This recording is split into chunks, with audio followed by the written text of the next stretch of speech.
میں اس موقع پر پاکستان میں بھی علماء کرام سے، جن علماء کرام نے اس وقت اہم رول ادا کیا ہے اور اتحاد کی بات کی ہے اور ایران کی سپورٹ کی ہے، ہم انہیں اپریشیٹ کرتے ہیں۔ اس میں بہت اچھے دیوبندی، اہل حدیث، شیعہ، سنی، بریلوی، تمام مکاتب فکر کے علماء کرام موجود ہیں اور ہم ان کی قدر کرتے ہیں۔ لیکن اس موقع پر بعض ایسے بھی عناصر ہیں جو مسجدوں کی بنیاد پر یا گروہی نسلی تعصب کی بنیاد پر، گروہی تعصب کی بنیاد پر اس وقت یہ کوشش کر رہے ہیں کہ وہ ایران کو غلط ثابت کریں اور پچھلی باتوں کو نکالیں اور تفریق پیدا کریں اور شیعہ سنی جھگڑا پیدا کریں۔ ایسے سارے عناصر اس وقت کس کا کام کر رہے ہیں؟ کیا وہ دین کی خدمت کر رہے ہیں؟ نہیں، وہ امریکہ اور اسرائیل کی خدمت کر رہے ہیں۔ اس موقع پر جو ایران کے خلاف محاذ آرائی کرے گا وہ امریکہ اور اسرائیل کے ایجنٹ کا کردار ادا کرے گا، چاہے وہ کتنی لپیٹ کر بات کرے اور کتنی مذہبی بات کرے۔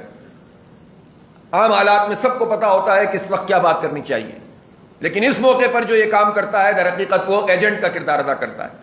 تو علماء کرام کے خاص طور پر جو بڑے لوگ ہیں وہ ایسے عناصر کو ٹوکیں بھی اور ان کو منع بھی کریں اور ان کو بے اثر بھی کریں اور واضح طور پر یہ لائن لیں کہ اس وقت کوئی فرقہ وارانہ اور گروہی اور مسلکی گفتگو نہیں کی جائے گی، اتحاد کی بات کی جائے گی اور حق اور باطل کی بنیاد پر بات ہونی چاہیے۔ امریکہ اور اسرائیل اگر ایران پر حملہ آور ہیں تو سیدھی بات ہے ہمیں ایران کا ساتھ دینا چاہیے اور امریکہ اور اسرائیل کا نام لے کر مذمت کرنی چاہیے۔ بدقسمتی سے پاکستان میں کوئی بڑی پولیٹیکل پارٹی، میں پوچھنا چاہتا ہوں نون لیگ، پیپلز پارٹی اور پی ٹی آئی کا پارٹی موقف امریکہ اور اسرائیل کے بارے میں، اس جنگ کے بارے میں کیا ہے؟ میں نے نہیں دیکھا اب تک کہ انہوں نے کھل کر امریکہ اور اسرائیل کا نام لے کر مذمت کی ہو۔ نہیں لیتے نام۔